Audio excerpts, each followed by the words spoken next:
তেতিয়া গুৰুৱে শিকাই দিয়াৰ পাছত কৰ্মযোগী হোৱা। যেতিয়া কৰ্মযোগী হবা, তাত অসমীয়াত পদটোত লিখিছে কৰ্মযোগী বিষ্ণুতা জানা ধনঞ্জয়। যিজনে কৰ্মই নকৰে তেওঁ কেতিয়াও মোৰ লিখিনা হোৱা নাই। নামঘৰৰ ভিতৰত ঈশ্বৰ আছেতো চিৰন্তন সত্য, গোটেই হিন্দু সমাজখনে মানি আছো, কিন্তু নামঘৰত কেনেকৈ প্ৰৱেশ কৰিব লাগিব সেইটো প্ৰেক্টিকেল জনেহে জানিব, প্ৰত্যেকেই নাজানিব। সেইকাৰণতে পাৰিলে সদায় ইয়াত কৈছে তোমাৰ যে বুকুৰ মাজত ঈশ্বৰটো আছে এই কথাটো তুমি ধৰা। আৰু চিৰকাল নৰকত আচন্ত পুৰুষ যত উঠি স্বৰ্গ পাও তেতিক্ষণ। মোৰ পিতৃ পিতামহ বা আপোনাৰ পিতৃ পিতামহ যদিও নৰক বাসনাত পৰিছে, পুত্ৰই কৰা ভক্তিৰ বলত এদিন পিতৃ পিতামহসকল উদ্ধাৰ হৈ যায়। তাৰ কাৰণে দৈত্যকুলৰ প্ৰহ্লাদে 21 কুল উদ্ধাৰ কৰিছিল। আৰু সগৰ বংশৰ ভগীৰথে কপিল মুনিৰ অভিশাপত সগৰ বংশটো যে পাথৰ হৈ আছিল পৃথিৱীত, গংগা আদি তেওঁৰ পিতৃ পিতামহসকলক পাথৰৰ পৰা জীয়াই দিয়াৰ ক্ষমতা পুত্ৰসকলে কৰিলে। সেইকাৰণে আজি ভাগৱতত লিখিছে 6 পুত্ৰই 6 চিগাল, 1 পুত্ৰই বংশ উদ্ধাৰ। কেতিয়াবা এজন পুত্ৰ এনে ভক্তি কৰিব যাৰ ফলত আপোনাৰ বংশটোৰ পৰিক্ৰমা বাঢ়ি যায় বুলি পদে লিখিছে। তাৰ কাৰণে কৈছে দিনে দিনে আয়ু যায় তেতিক্ষণে ধৰে কালে কৰি তুলিলে মিলে দাৰুণ মৰণ। দাৰুণ মানে কি জানে? কুটাঘাত মৰণ। এনেকুৱা জীৱনৰ শাস্তি। মানুহটো মৰিব বুলি ভাবিছিলোঁ, কিন্তু মানুহটো নমৰিলে বুলি আমাৰ জনসমাজত ওলাই থাকে, বহুদিন বিচনাত পৰি আছে। কৈছে সেই মৃত্যুটো যিসকলে নাম লোৱা গণ্ডগোল নহয়, ভুলতে যদি কামবিলাক কৰি আছে তেতিয়াহ'লে অসুবিধা হ'ব। ইয়াত এতিয়া কি সুন্দৰকৈ ধূপ ধূনা নৈবেদ্য শৰাই দি গোটেই সোপা সুন্দৰ কৰি ৰাখিছে। ইয়াত যদি গণ্ডগোল কৰি থৈছে গণ্ডগোলেই হ'ব। সেইকাৰণতে পাৰিলে একাদশী মহাদশী পূৰ্ণিমা বিচাৰ কৰিব। আৰু এইখিনি বিচাৰ কৰাৰ উপৰিও যধে মধে কাৰোবাৰ ঘৰত পালোঁ বুলিয়েই কোনো দেখা নাই দে বুলি যদি খাই দিলে কৈছে এদিন পৰিব। সেইকাৰণতে গুৰুজনাই লিখিছে মানে তুমি মোক মই তো কভান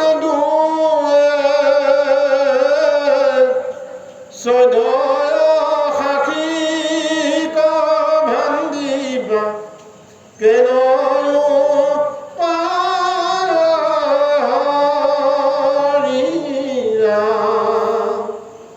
হৰিৰ চৰিত্ৰ লাজি তুজন হৰিৰ চৰিত্ৰ শ্ৰৱণ কীৰ্তন কৰে। কৈছে মোৰ চৰিত্ৰ শ্ৰৱণ আৰু কীৰ্তন কৰা। তুমি সদায় কৰি আছা, কিন্তু সিফালে ভাণ্ডকো কৰিছা। সেইকাৰণতে দুখ পাবা। সেইকাৰণতে মানে দশমতেই যেতিয়া ভগৱন্ত পুৰুষে গোবৰ্ধন পৰ্বত দাঙিছিল, তাত এতিয়া একুৰা পদ আছে। সেই পদপাত কেতিয়াবা ক'ৰবাত শুনিব। হৰি নামেও নাহিকে তাৰ কক্ষা, নাম লয় মহাযোগীজন নাহিকে তাৰ ৰক্ষা। ইন্দ্ৰক এই কথাটো গোবৰ্ধন পৰ্বত দাঙোতে ইন্দ্ৰই যে বহু মানে বৃষ্টিপাত কৈছিল, তেতিয়া ভগৱন্ত পুৰুষে কৈছিল হে ইন্দ্ৰ তই স্বৰ্গৰ দেৱৰ অধীন, তই দেৱ ক্ষমতা পালি, কিন্তু তোৰ ৰক্ষা নহ'ব মোৰ কুপদৃষ্টিৰ বলত। সেইকাৰণতেই আমি মানুহৰ কুপদৃষ্টিত পৰক, ভগৱন্ত পুৰুষৰ যেন কুপদৃষ্টিত কোনোদিন নপৰে। তাৰ কাৰণে আজি শৰতৰ বন্দনাত এই কথাখিনি কৈছে চঞ্চল মেঘৰ ছায়া সমপুত্ৰ পত্নী জায়া জীৱন যৌৱন ধন জল হৈবে কবে এৰাৰি যাতে নাতে কৰ ফেৰি হৰাই যেন জাগিল সপোন। আমাৰ হিন্দু ধৰ্মৰ অন্তিম সময়টো কি বাৰু? ছাই হৈ যোৱাটো আৰু কাৰোবাৰ পলু হোৱা, কোনোবাই কফিনত ৰাখি থব, সি গেলি গালাজ কৰি বিস্তাৰ হৈ পৰে। সেইকাৰণে এই তিনিটাই জাতিয়ে গোটেই সৰ্বপ্ৰধান মাৰ্গত চলি আছে। তাৰ কাৰণে কৈছে যাৰ লগত তুমি সম্বন্ধ কৰি আছা তাকো এৰি এদিন যাবগৈ লাগিব। সেইকাৰণে গুৰুসকল আপোনাৰ খেলখনে আপোনাক তৰাই নিব নোৱাৰে, আপোনাৰ পৰিয়ালটোৱে আপোনাক তৰাব নোৱাৰে, আপোনাৰ ভাৰ্যা পুত্ৰই তৰাই নিব নোৱাৰে। আপুনি নিজেই জন্ম, আপুনি নিজেই তৰি যাব লাগিব। সেইকাৰণতে আমাৰতো লাষ্টৰ কথাটো চাই হ'মগৈ এদিন, যিমানে ধন দৌলত ভাল লগা ভাল দেখা পত্নীজনী যিমানেই নাথাকক, এদিন আমি ত্যাগ কৰি অন্তিম পক্ষটো আমি চাই হ'বগৈ লাগিব। সেইকাৰণে কেতিয়াবা লোকগীতৰ ৰাতি সুন্দৰ আচাৰ্যসকলে গাই থকা শুনো, কত ধনী মানি গৰি কত অহংকাৰ কোনোজনে পুৰি আছে কত শ্মশান ঘাটে। ধনীজনীকো পুৰিছে, দুখীয়াজনকো পুৰিছে, অহংকাৰীজনকো পুৰি আছে, অন্তিম কথাটো গৈ চাই হৈ যাব লগা কৰিছে। সেইকাৰণতে আমি যেন জীয়াই থকা কেইদিন সদায় আনন্দৰে জীয়াই থকাৰ ব্যৱস্থাটো শৰতৰ বৰ্ণনাৰ যোগেৰে আমাৰ আজি বহি থকা সন্মানীয় গুৰুসকলৰ লগতে পিছফালে বহি থকা সন্মানীয় মাতৃসকলকো এই কথাটো সুন্দৰ দৃষ্টান্তৰে দেখুৱাইছে যে সন্ন্যাস ল'বলৈ ক'লৈ যাব দিয়া নাই, কৈছে গৃহতে থাকি কৰা কৰ্ম। পদ এটাত ওলাই গৈছে যে গৃহতে সন্ন্যাস মিলিব। তাৰ কাৰণে গোপীসকলক কৈছে প্ৰভু ভগৱন্তই যে তুমি কি কৰা, তোমালোক ঘৰলৈ যোৱা, ঘৰলৈ গৈ নিজৰ স্বামী দেৱতাক শুশ্ৰূষা কৰা, তেতিয়া অপাৰ আনন্দ লাভ কৰিব পাৰিবা। কৃষ্ণক যদিও আলিংগন কৰিছে মনত, কিন্তু তেওঁলোকৰ শান্তি নাই, কাৰণ বিষয়ৰ স্বামীজন ঘৰত এৰি থৈ আহিছে। সেইকাৰণে গুৰুসকল এই কথাখিনিকেই ইয়াত কৈছে, বিষয়ৰ সুখ অপাৰ মহিমা, কিন্তু নিৰ্বিষয় সুখ মহা আনন্দ আত্মহাৰা। আমি নিৰ্বিষয় হ'বৰ কাৰণে যেন চেষ্টা কৰোঁ।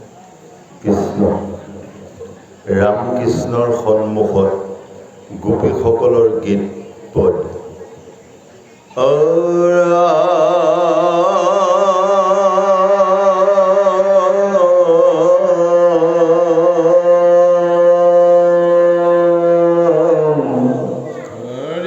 শুকনি গদতি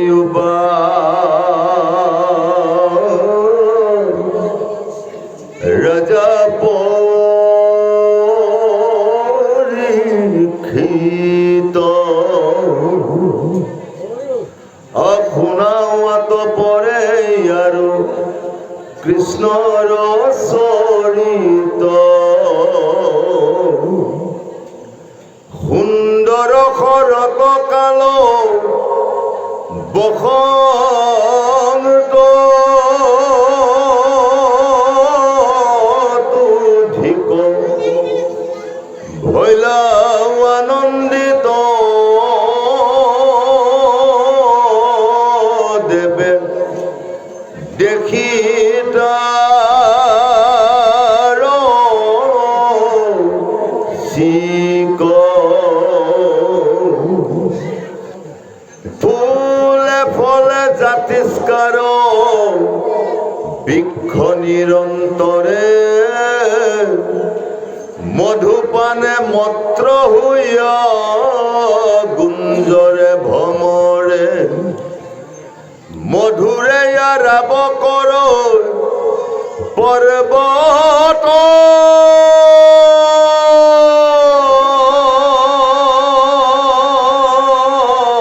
কসানি শুনি সদা কুকিলৰ কুকু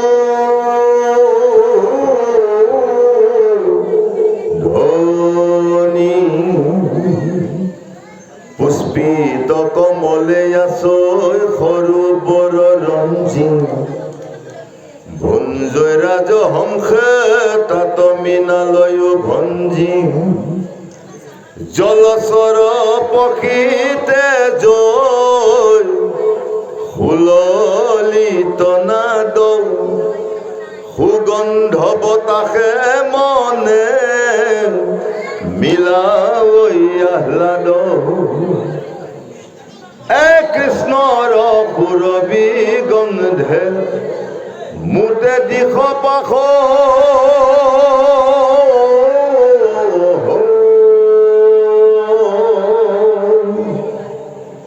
দেখিয়া কৃষ্ণৰ মহামনত উল্লাস তাৰ কাৰণে সন্মানীয় গুৰুসকল ইয়াৰ পদকেইটাত সুন্দৰকৈ লিখিছে সুন্দৰ শৰৎকাল বসন্তটোৰ প্ৰতুধি আমি বহাগ জেঠ মাহৰ মাঘ ফাগুন চ'ত এইকেইটা হৈছে বসন্তকাল আমি বসন্তকাল পাৰ হৈ আজি বাৰিষা কালৰ কথাখিনি আলোচনা কৰিছোঁ ইয়াত বহি থকা কিছু বাৰিষা কালৰ কিছু ভক্ত শৰৎকালৰ সেইকাৰণে ভগৱন্ত পুৰুষে কৈছে যে শৰৎ কালৰ বসন্তত যিমান ভাল পাইছিলা তাতোতকৈ বেছি ভাল শৰৎকাল শৰৎকালত ভক্তজনৰ একো কাম নাই কেৱল নাম জপ কৰি থকা এইটোৱেই তেওঁৰ কাম ইয়াৰ পদত লিখিছে মধুপানে মত্ত হৈয়া গুঞ্জৰে ভ্ৰমৰে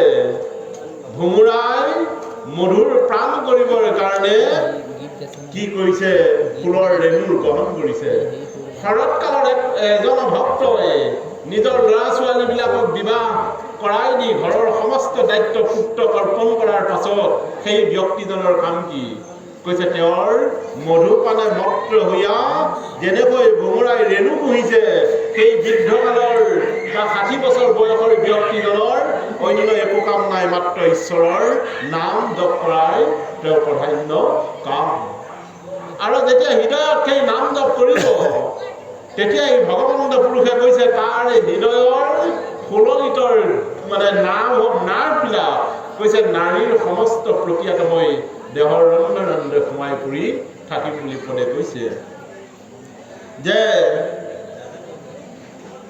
ফলে ফুলে ফলে জাতিষ্কাৰ বৃক্ষ নিৰন্তৰ শৰৎকালৰ বৃক্ষবিলাক চাব নিৰ্মল আৰু শেৱালি ফুলবিলাক কাতিমহীয়া যেতিয়া মৰ্ণিং ৱাক কৰিবলৈ যাব ফুল গছকেইজোপা চাবচোন ফুলি জাতিষ্কাৰ হৈ আছে সেইকাৰণে এই শৰৎকালৰ ভক্তসকলক হ'বৰ কাৰণে আমি যেন সদায় ভগৱন্ত পুৰুষৰ কৰ্মত যেনে নিয়োজিত হৈ থাকোঁ এই কথাখিনিকে ইয়াত কৈছে যে পুষ্পৰ সুৰভি গন্ধে মুহাতি খপা পুষ্পৰ গোন্ধ দেখি কৃষ্ণৰ মহা মনত উল্লাস ভগৱন্ত পুৰুষে কি কৈছে বাৰু গীতাৰ 2য় অধ্যায়ত যিবিলাক স্থূলৰ ৰূপময়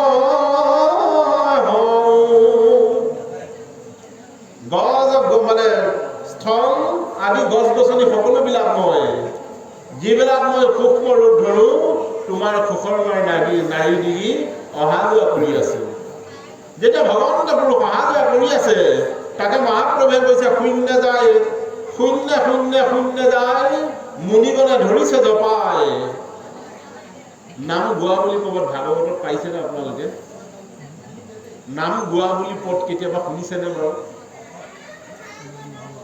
নাম লোৱা বুলি কৈছে গোৱা ক'তোৱেই নাই এটা গোৱা আৰু এটা হৈছে লোৱা ভাগৱতে সিদ্ধান্ত দিছে নাম লোৱা যিসকলে নাম লয় তাক দশম স্কন্ধতেই গোপীসকলক কৈছে নাহি শিকি টকা হানি কৃষ্ণৰ সেৱাত শৰীৰত নাহি চৰম নালাগে ভাগৰ কৈছে সেয়া হৈছে মোৰ নাম সেইকাৰণে নাম কিহে লোৱা নাসিকাৰে নাম লোৱা আৰু মুখেৰে গোৱা মুখেৰে গালে দেহটোৰ কষ্ট হ'ব আৰু আনন্দ হ'ব এই গোটেই কথাখিনিকে তুমি পাৰিলে ঘৰত নাসিকাৰ অগ্ৰভাগে গীতাত লিখিছে নাসিকাৰ অগ্ৰভাগে পৰিপ দৃষ্টি চোৱাটো বুলি কোৱা নাই কৈছে তুমি পাৰিলে নাম গ্ৰহণ কৰা সেইকাৰণে চণ্ডী দাসে গাইছে মানে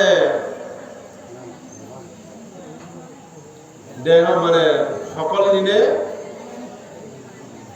সমান চলে গাড়ীখন সকলো দিনে সমান চলে বৃদ্ধ হলে হয় দুৰ্বল অষ্টধাতু ইঞ্জিনখনি চলছে হেৱাৰ সুত কোম্পানী মা শক্তি বহিছে মণিপুৰ দলে নাম কুলকুণ্ডলনী দেহ ৰাজ্য কৰ্তা দিনী হংসচাৰে পুলধনী সুসম্ভাৱ চলাচল 21,600 মাইল এই গাড়ীখন চলে মধ্যে আছে 7টা ষ্টেচন জংচন মণিপুৰ মিলে মণিপুৰে চাবি দিলে উজান মুখে গাড়ী চলে বিশুদ্ধ ভেদ কৰিব পাৰিলে অজ্ঞাত সেই কৃষ্ণ মহাজন মিলে কৈছে ইয়াৰ প্ৰতিটো গাঁঠি পুষ্পসজ্জিত গন্ধ ওলাব একান্ত ভক্তজনৰ, আৰু তেওঁৰ ৰাসক্ৰিয়া আনন্দ আত্মহাৰা। সেইকাৰণে ভগৱন্ত পুৰুষে কৈছে ৰাস কি ৰাখিবা এতিয়া, সেইটোকে কৈছে ৰাসক্ৰিয়া। কৈছে মোক ৰাখি থোৱা, তেতিয়া তোমাৰ আমি গোপীজনী, আমাৰ মস্তকৰ পদলৈ খৰিটোৰ প্ৰকৃতি বুলি কৈছে। আমি ইয়াত বহি থকা প্ৰত্যেকজন ভকতেই গোপী। এতিয়া গোপীগৰাকীয়ে কাৰ লগত কৰিব? কৃষ্ণ ভগৱন্ত পুৰুষৰ লগত ৰাস কৰিব। কৃষ্ণ ভগৱন্ত ক'ত আছে? হৃদয়ৰ অনাহত চক্ৰৰ দ্বিদল পদ্মত ঈশ্বৰ আছে। এই ঈশ্বৰ আৰু দেহটোৰ মাজত মধুৰ মিলন কৰা ভক্তজন মহা পুণ্য ৰাখি ভক্ত, যাৰ যিটো কাম, এই কামখিনি বৰ তৰল কথা, এইখিনি বৰ বৃহত্তম কথা, কিন্তু আইধাটো ওলাই গ'ল, এতিয়া ক'বলৈ বাধ্য হৈ পৰিব লগা হৈছে। সেইকাৰণতে কথাখিনি ধৰিব পৰাটো বৰ জটিল কথা, এই কথাখিনি। সেইকাৰণতে পাৰিলে যেন কেতিয়াবা সন্ত আশ্ৰয় পালে এই কথাখিনি যদি সোধা যায়, কৃষ্ণৰ মূৰ্তি চিন্তনৰ কথাটো গোপীসকলে ক'ব। এতিয়া গোপবিন্দ বনে মেলি গাই গৰু যাক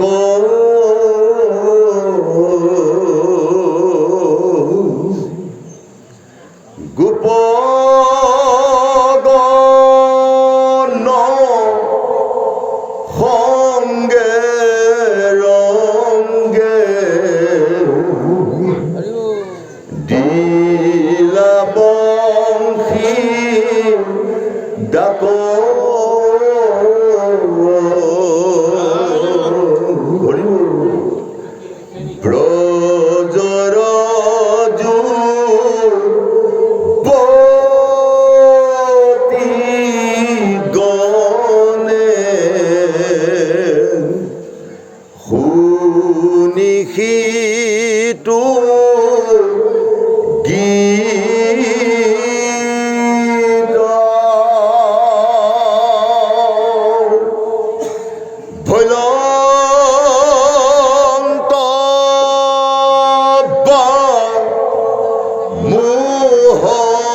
কৃষ্ণৰ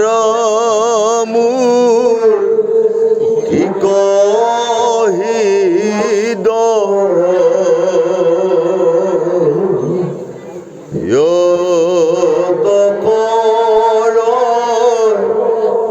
ধ্যান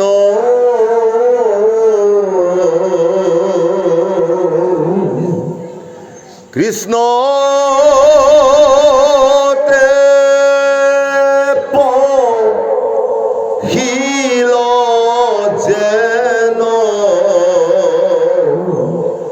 জীব মন প্ৰাণ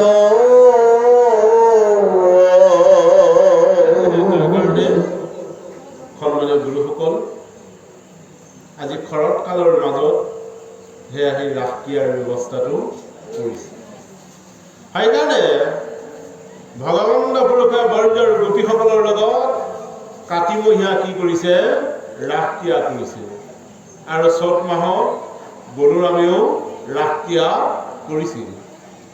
তাৰ কাৰণে শৰৎ কালত ৰাস ক্ৰিয়া কৰাৰ তাৎপৰ্য সেইখিনি ইয়াৰ আগত শৰতৰ বৰ্ণনা সুন্দৰকৈ লিখিছে। তেওঁ গৃহী, তেওঁ ব্ৰহ্মচাৰী, তেওঁ সন্ন্যাসী, এইকেইটা কাম শৰৎ কালত হয়। সেইকাৰণে কৈছে শৰতৰ কালৰ ৰাত্ৰি অতি বিতোপন। কথাখিনি আমি কোৱাহে হৈছে, কিন্তু কৰা হোৱা নাই। সেইকাৰণে যদি কৰিলোহেঁতেন, কোনো প্ৰকৃতিয়েই কেতিয়াও অসুবিধা নকৰিলেহেঁতেন পাৰ্থিৱ জগতৰ সমাজখন। কেতিয়াবা ৰাস চাবলৈ আমাকো মাতিছে নহয়, আমি গৈছোঁ। ৰাসৰ কেতিয়াবা ক'ৰবাত উদ্বোধক হিচাপেও মাতিছে, তালৈও গৈছোঁ। গৈ যিসকলে গুটি ওলাই আহিব, গোপীসকলৰ আজিৰ পৰা 10 বছৰ আগত ওলোৱা গোপীসকলৰ যিটো ভক্তিৰ পোচাক আছিল, আজি বৰ্তমান সময়ত সমিতিসমূহে যি ৰাস ক্ৰিয়া কৰে, এই ৰাসক্ৰিয়াৰ গোপীসকলৰ ভক্তিৰ পোচাক দেখিব পোৱা নাযায়। কিন্তু তাকে ক'লে কোনোবাই বেয়া পাব, বেয়া পালেও পাওক বাৰু, অহা বছৰলৈ নামাতিলে মই নাহো বাৰু, তথাপিতো কৈ যাওঁ সঁচা কথাটো। সঁচা কথাটো কোৱাত অসুবিধা নাই। তাৰ কাৰণে যে আজি বৰদোৱাৰ গোপীসকলৰ যোগেৰে কেতিয়া কৰিছে ৰাস? শৰৎ কালত ৰাস কৰিছে।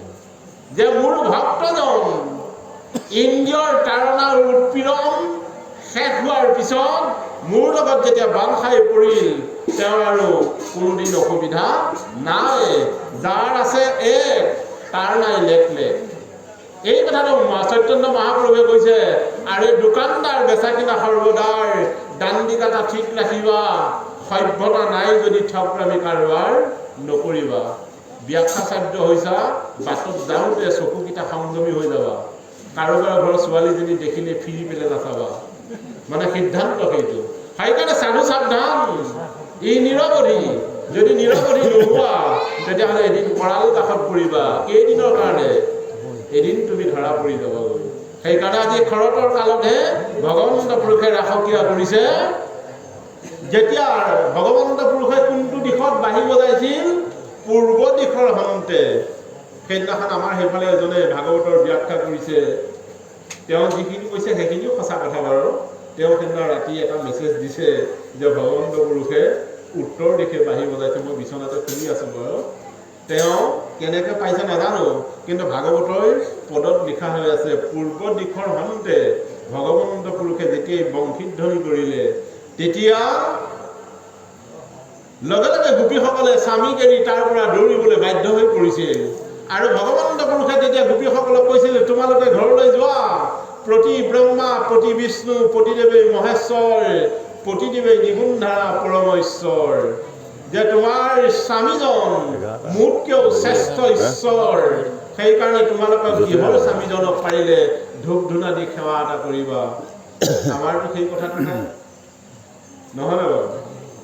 আমাৰ সেই কথাটো কাৰো আছেনে? ডাইনিং টেবুলত গিয়েকে ভাত খোৱাৰ পিছত শতকৰা 80গৰাকী গিয়েকক সেৱা নকৰে, ক'ৰবাত 20গৰাকী ওলাব, দুখ নাপাব বাৰু, কাৰোবাৰ ঘৰত থাকিবও পাৰে। এয়া হৈছে আমাৰ ব্যৱস্থা। কিন্তু ভগৱন্ত পুৰুষে কৈছে, নোৱা, প্ৰতিহে ব্ৰহ্মা, তোমাৰ প্ৰতিহে বিষ্ণু, তোমাৰ স্বামীজনহে মহেশ্বৰ। তোমাৰ মস্তকৰ পৰা গোটেই দেহটো যি অলংকাৰে বিভূষিত কৰি ৰাখিছা, তোমাৰ স্বামীজনৰ কাৰণেহে পাৰিছা। যিদিনাখনি স্বামীজন নাইকিয়া হৈ যাব, এফালতে খহি যাবগৈ। আৰু আমাৰ হৃদয়ৰ পৰা পৰম স্বামী যিদিনা ওলাই যাবগৈ, ৰূপ, ৰস, গন্ধ, স্পৰ্শ, মন, শব্দ চব ধ্বংস হৈ পৰিব। সেইকাৰণে গুৰুসকল ইয়াত লিখিছে, মোৰ গোপীসকলে কৃষ্ণৰ মূৰ্তি হৃদয়ত কৰে ধ্যান, কৃষ্ণতে পখিলা যেন জীৱক মন প্ৰাণ। গোপীসকলৰ স্বভাৱ যে তুমি কৈছা যদিও আমাৰ ঘৰৰ স্বামীজন সুন্দৰ নহয়, তোমাৰ ওচৰতহে আমি জীৱ মন প্ৰাণ কপি দিলো প্ৰভু, তুমি যেন আমাক উদ্ধাৰ কৰা বুলি পদে আমাক সিদ্ধান্ত দিছে।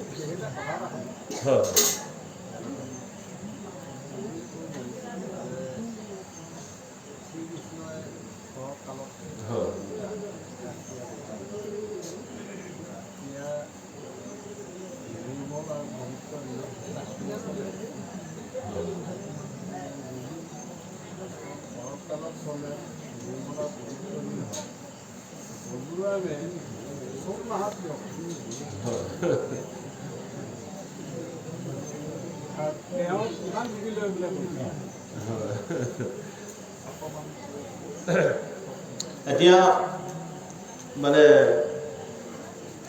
ব্ৰহ্মপৈত্ৰ পুৰাণতো সুন্দৰকৈ লিখিছে ৰাসক্ৰিয়াৰ ব্যৱস্থাটো। বলোৰামৰ গোটেই কথাখিনি আংশিকভাৱেহে ৰাখি থৈছে। আৰু বলোৰামে চৈত মাহত ভগৱন্ত পুৰুষৰ অনুৰোধত মানে তেওঁ ৰাসক্ৰিয়া কৰিবলৈ বাধ্য হৈছে।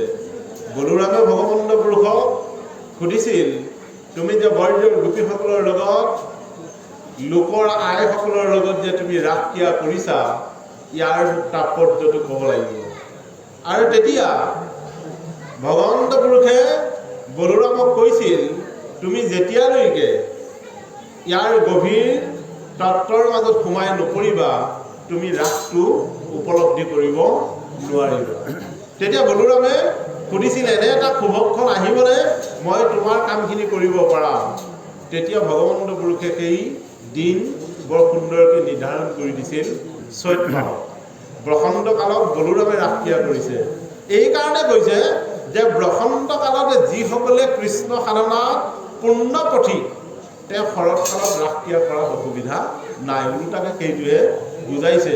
আমি যেন বসন্ত কালত অৰ্থাৎ মানে বিজ্ঞান কৰ্মত যেতিয়া থকা হৈছে, সেইটো হৈছে বসন্ত কালৰ। বিজ্ঞান দেশত যেতিয়া প্ৰেক্টিকেল কৰি থকা যায়, শৰতত কথাখিনি কি কয় মিলাই যাব লাগে, আৰু মিলাই গ'লে মহা আনন্দৰ ক্ৰিয়াটো ধৰিব পৰা যাবগৈ। আৰু যদিহে বসন্তত কামটো কৰা হোৱা নাই, তাৰ কাৰণে বলোৰামক কৈছিল, তুমি মই কৰা শৰৎ কালৰ কামখিনি পাৰিলে বসন্তৰ পৰা কৰিবলৈ আৰম্ভ কৰা। আৰু তেকে দেখুনি মানে বৰ আংশিককৈ তাত কথাখিনি লিখিছে যে বসন্ত কালত কৃষ্ণই কৰা ৰাসক্ৰিয়াৰ মহা তাৎপৰ্য ৰস বলোৰামে মানে চৈত মাহৰ সেই দৌল উৎসৱত, দৌল পূৰ্ণিত মানে কৰিবলৈ বাধ্য হৈ পৰিছিল। তেতিয়াহে বলোৰামে কৈছিল, শুনা মোৰ প্ৰাণভাতৃ, তাত বস্তু আছে, তোমাৰ অতৰ্থ মহিমা মই নুবুজি, তোমাক কহিলো মই নিবেদন, তুমি মোৰ নিবেদন ৰক্ষা কৰি কৰিলা গোপন তত্ত্বৰ অনুসন্ধান দিবৰ কাৰণে মোক যে অনুধাৱন কৰিলা, তাৰ কাৰণে প্ৰভু মানে ককায়েকে ভগৱন্ত পুৰুষক কৈছে, তুমি কোটি কোটি ধন্য, মই এতিয়াহে জানিলোঁ, যেতিয়ালৈকে ৰাস হোৱা নাই ভক্তিৰ ৰস কোনোদিন উপলব্ধি কৰিব নোৱাৰে। এই কথাখিনি ব্ৰহ্মপবিত্ৰ পুৰাণ যদি আছে কাইলৈ চাব পাৰিব, পৰহিলৈ চাব পাৰিব। কৃষ্ণৰ ৰাসক্ৰিয়া খণ্ডত সুন্দৰ কথাখিনি ইমান কণেহে জানো, আৰু জানাখিনিহে আপোনাক কৈছোঁ। কৃষ্ণ কত গোপী সুমৰি কৃষ্ণৰ ভাৱ যত, বৰ্ণাইবা কচাবৈ সখী খবৰ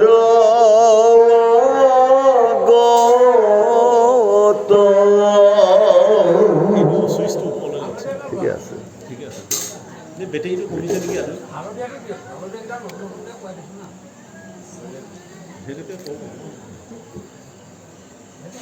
মনত পৰন্তে ৰূপ বখন ভূষণ, প্ৰেমে তম্ভাইলে কণাশয় মুখত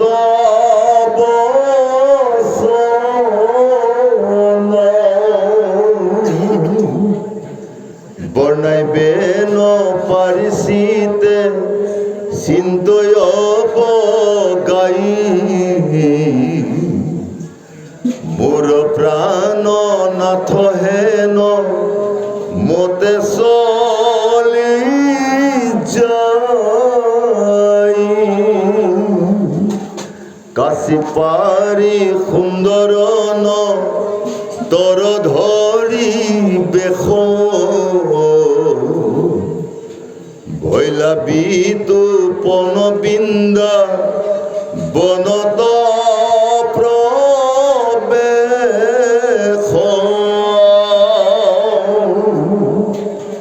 গোপগণে সংগে ৰংগে ফুৰা ধেনু ৰাখি, হীৰৰ ভূষণ চাৰু ময়ূৰ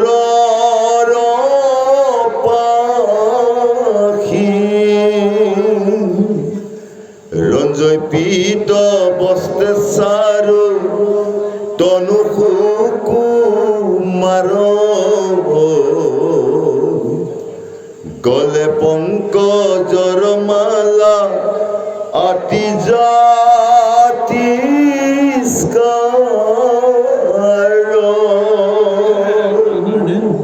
সন্মানীয় গুৰুসকল আৰু মাতৃসকল, ইয়াৰ পদত কৈছে মনত পৰন্তে ভখন আৰু ভূষণ, যে বৰ্জৰ গোপীসকলে ভগৱন্ত পুৰুষক মনত পেলোৱাৰ লগে লগেই তেওঁৰ কাপোৰখন মানে বসন আৰু ভূষণ ঈশ্বৰৰ ৰূপ বৰ্ণনা কৰি আছে।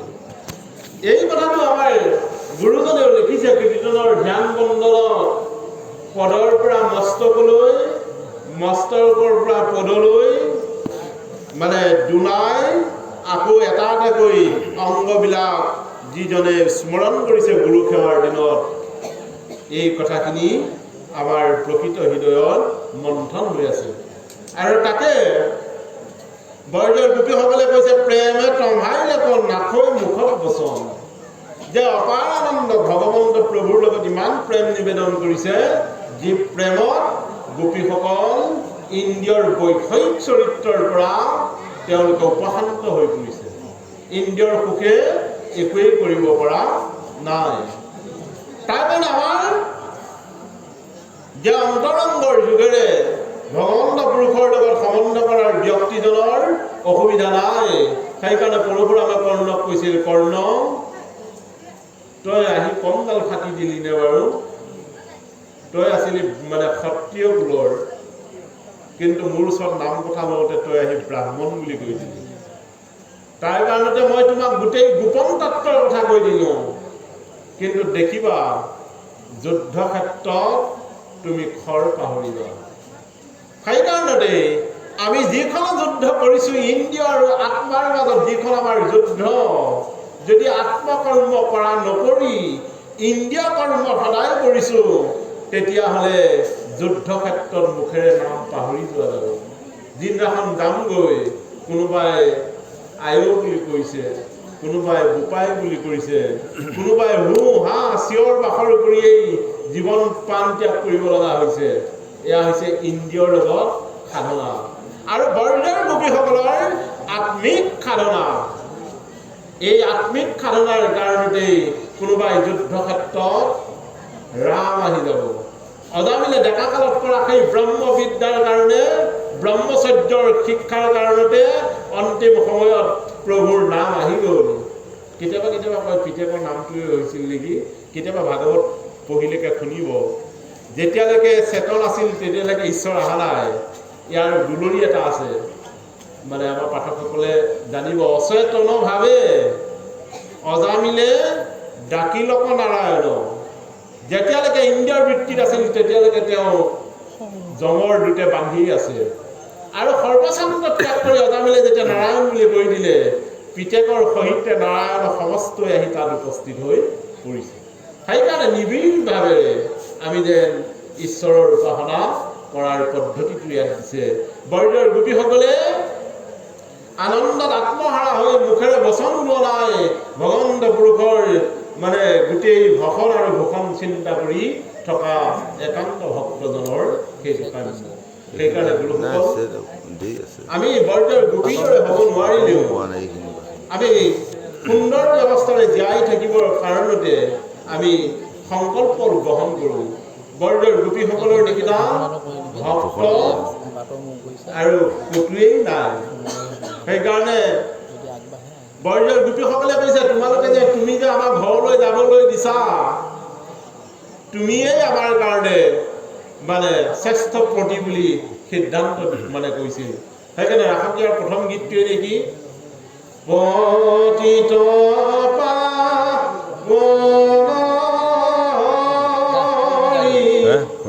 পতিত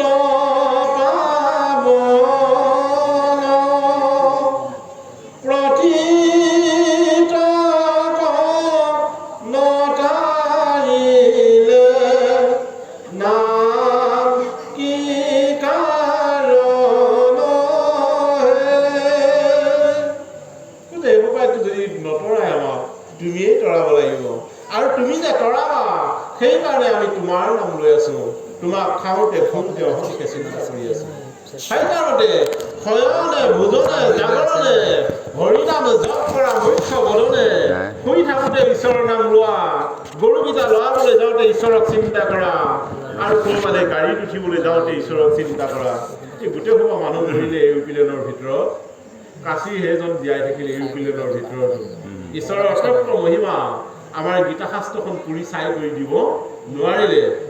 ভাৰতীয় মানে এইসকলে এতিয়া ৰিচাৰ্চ কৰিছে 1 লাখ লিটাৰ ইন্ধন বিমানখনত সোমাই আছিল 1 লাখ লিটাৰ যেতিয়া জ্বলি যায় 500 লাখ ডিগ্ৰী সেলসিয়াছ তাত গৰমৰ উৎপাত হয় একোৱেই নাথাকে ছাই হৈ যায় সকলো কিন্তু আমাৰ গীতা শাস্ত্ৰখন ছাই কৰিব নোৱাৰিলে এয়া হৈছে প্ৰভুৰ মহিমা সেইকাৰণে ভগৱান পুৰুষে অৰ্জুনক কৈছিল মোৰ মহিমা অপাৰ তাতো ঠিক নামৰ মহিমা অপাৰ মই জন্ম নহওঁতেই মথুৰাত ভক্তসকলে কৃষ্ণ কেতিয়ালে জন্ম হ'ব চিঞৰি ফুৰিছিল সেইকাৰণতে মই জন্ম হোৱা নাই মোৰ নামৰ মহিমা তেওঁলোকে ৰক্ষা পাইছে সেইকাৰণে গুৰুসকল আৰু মাতৃসকল আমি যিকেইদিন জীয়াই থাকোঁ বৰ্জৰ গোপীৰ দৰে নেৰানে পেৰা চেষ্টা কৰিলে অন্ততঃ যোৱাৰ সময়ত কাৰোবাৰ সহায় পাওঁ কাৰোবাৰ ভাৱ ভক্তি ভাল চিন্তন ভাল মননৰ কাৰণে বোৱাৰীগৰাকী আহি আপোনাৰ টিকাটো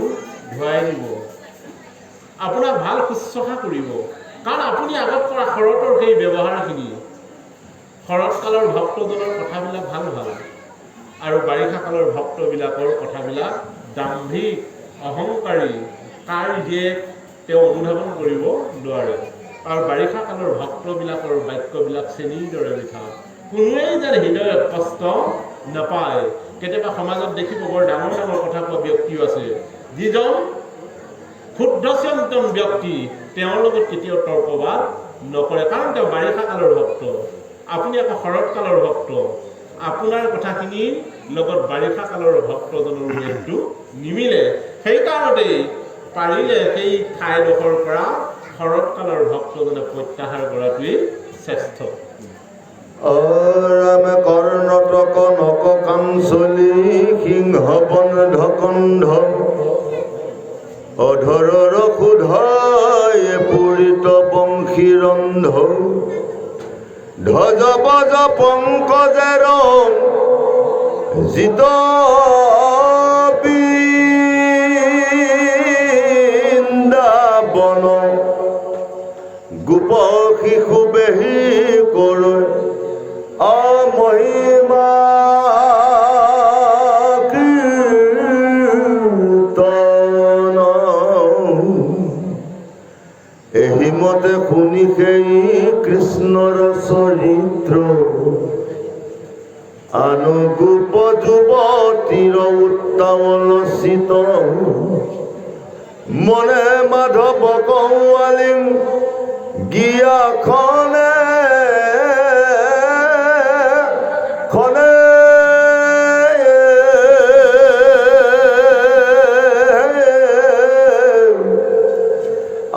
জুমা জুমৈ গাৱৈ কৃষ্ণ গোপ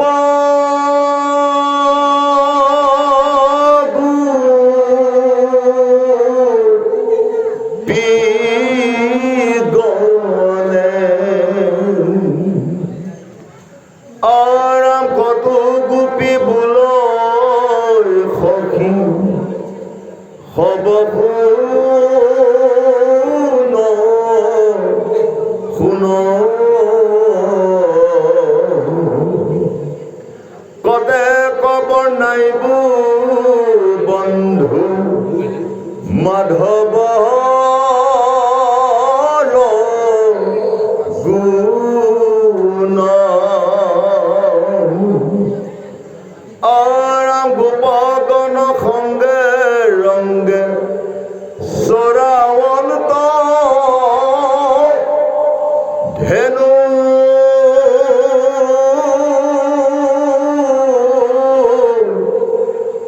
পৰম মোহন বৃন্দা বনে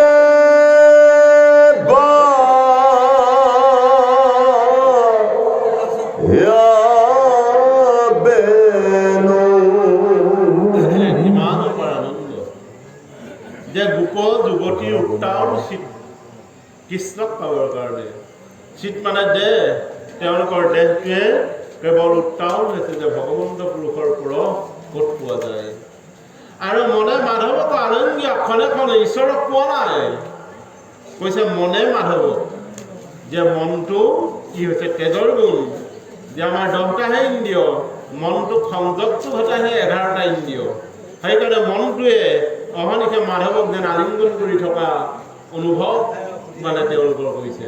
সেইকাৰণে এটা অনুভূতি আৰু এটা হৈছে অনুভৱ যদি হয়, অনুভূতিৰ কক্ষত গৈ এদিন উপস্থাপন কৰিব পাৰিব। তাকে ইয়াতে লিখিছে যে জুমে জুমে গাৱে কৃষ্ণ গোপীগণ, গোপীসকলে লগ লাগি এই কৃষ্ণ কথা আলোচনা কৰে। আমি যেনেকৈ আজি কৃষ্ণ কথা আলোচনা কৰোঁ, তাত ঈশ্বৰে কৈছে মই মোৰ কথা আলোচনা কৰিলে মই ইয়াত উপস্থিত হওঁ। আৰু তেওঁলোকে মনে মনে ভগৱন্ত পুৰুষৰ ৰূপবিলাক কি কৰিছে, চিন্তন কৰিছে বৃন্দাবনত। কটু গোপী বোলে সখী শুন শুন, গোপীসকলে কৈছে কৃষ্ণৰ মহিমাৰ কথা তোমাৰ মুখেৰে শুনোচোন, যে আমি জানিছোঁ পৰম মোহন বৃন্দাবনে বায়া বেনু, যে ভগৱন্ত পুৰুষে বৃন্দাবনত যি মোহন বাংশীৰ বেণুধ্বনি আমি শুনা পাইছোঁ, তেওঁলোকে নিজে নিজে আলোচনা কৰি আছে। সেইকাৰণে আমাৰ গুৰুজনা কৈছে কৰ্ণপথে ভকতৰ হিয়াত প্ৰৱেশ হৰি দুৰ্বাসনা সমস্ত গোচয়। যেতিয়া কৰ্ণপথে ভকতৰ প্ৰৱেশ হয়, দুৰ্বাসনা বাৰিষা কাল আঁতৰি যাব। যেহেন শৰৎ কালে স্বভাৱত হয় নিৰ্মল, কৈছে শৰৎ কালৰ ভক্তজনৰ স্বভাৱ নিৰ্মল হ'বই বুলি গুৰুজনে ঘোষাত সুন্দৰকে লিখিছে। সেইকাৰণে গুৰুজনে সেই লেছাৰী চন্দন লিখিছে, অন্তৰত মোক দেখিও বাহিৰত সংগ এৰিও অন্তৰত বোধ বাহিৰ তজৰ পায়, এই ভাবে নাম লোৱা যিটো জন, যে বাহিৰত কাৰোবাৰ লগত সংগ কৰিছা, বহিৰংগ কৰিছা, কিন্তু তাৰ লগত অসুবিধা নাই। আজি আমি বহিৰংগ কৰিছোঁ, কিন্তু ঘৰলৈ গৈ অন্তৰত বোধ বাহিৰ জৰ পায়, এই কথাটো পাহৰি যোৱা। অন্তৰ চিন্তন আৰু মননটো অহনিশে। সেইকাৰণে হৰি নামৰ মালা গাঠে, মানে ৰাধাগৰাকীয়ে মালা গাঠিছিল। সেইকাৰণতে কৈছে ৰাধা কি সুন্দৰ বিনন্দিনী, বিনা সূতাই মালা গাঠে ৰাধা কি সুন্দৰী। ৰাধাৰ সূতা নোহোৱাকে মালা গাঠাৰ সিদ্ধান্ত কৰি দিলে। সূতাই নালাগে, মালাৰ এনে ব্যৱস্থা কৰিছে। সেইকাৰণে আমাৰ ঘৰত আমি বিয়া পাতি অনা সেই ছোৱালীগৰাকী যেতিয়া আমাৰ অৰ্ধাংগিনী হৈ গ'ল, এই অৰ্ধাংগিনী যিদিনাখন ভাৰ্যালৈ পৰ্যবেক্ষিত হ'ব, মানে গুৰুকৰ্ম কৰিবলৈ আৰম্ভ কৰিব, তেওঁৰ বিনা সূতাই মালা গাঁঠি দিব। তাৰ সিদ্ধান্ত মানে সংসাৰৰ মৃত্যু নোহোৱা কৰি পেলালে তেওঁৰ ভনীয়েকে, ইমান ভকতি কৰিছে। এতিয়া আমাৰ আইসকলেও নিজৰ গৃহত